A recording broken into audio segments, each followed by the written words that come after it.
going to be talking to you about something that I have a lot of experience with as a high school student. Do you remember taking home a letter or some sort of release form for the tax test? I do. So today I'm going to tell you a little bit about standardized testing. I'm going to tell you about what standardized testing is and how it's different from non-standardized testing, its purpose, and some of the effects we get from them. So, a difference between standardized and non-standardized testing is that for standardized testing, it gets used by the U.S. military, government and civilian employers, as well as educational institutions. That came from the Encyclopedia of Industrial and Organizational Psychology. So, did you know that a typical student takes 112 standardized tests in grade school alone? Imagine that, how many tests we take. So, standardized testing is a lot more formal than non-standardized testing in the way that you might have to take it a certain day and only that day. You might have to be enclosed to one room, you can't speak. Some other things like having to seal the test in a bag and only opening it when told.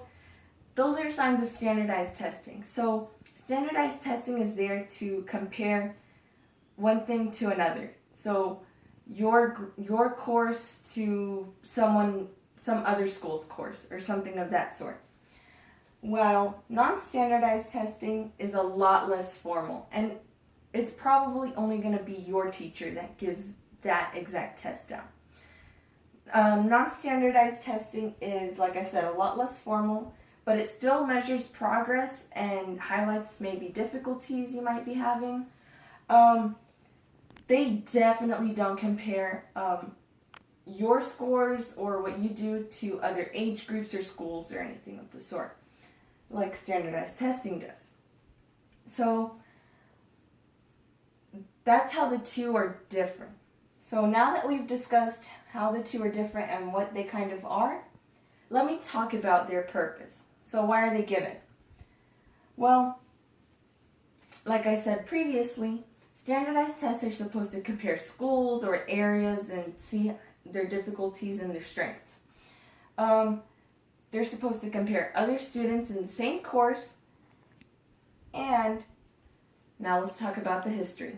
We all know that standardized tests aren't something new. This all started out in China when citizens would have to take tests over Confucius, poetry, psychology, that type of thing. And then it was transferred to France, and that's why we have IQ tests and just other things with psychology there. Then we brought it over for World War II and started using it to determine what kind of jobs we would get. So that kind of had an effect on us because then we could assign different jobs to other people. So now that we've talked about how they're not really new, let me tell you about some of the effects. Now, as a moderator, I can't go too into depth on the effects, but colleges do take standardized test scores into consideration. So this may or may not determine what schools you get into, what schools look at you, etc. So as we all know, we take the SAT test to kind of get a visual as to where we are.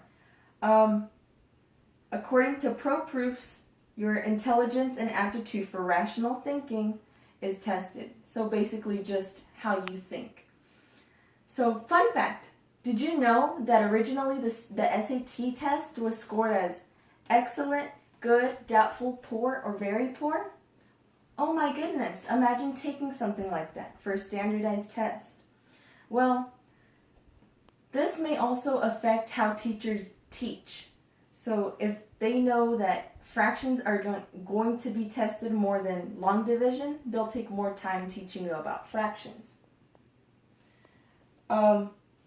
This may also affect how students learn because they might still have questions about long division, but fractions were talked about more.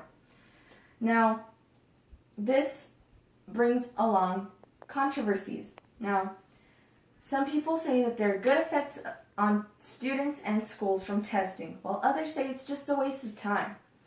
Well, you'll see both ends of the spectrum later.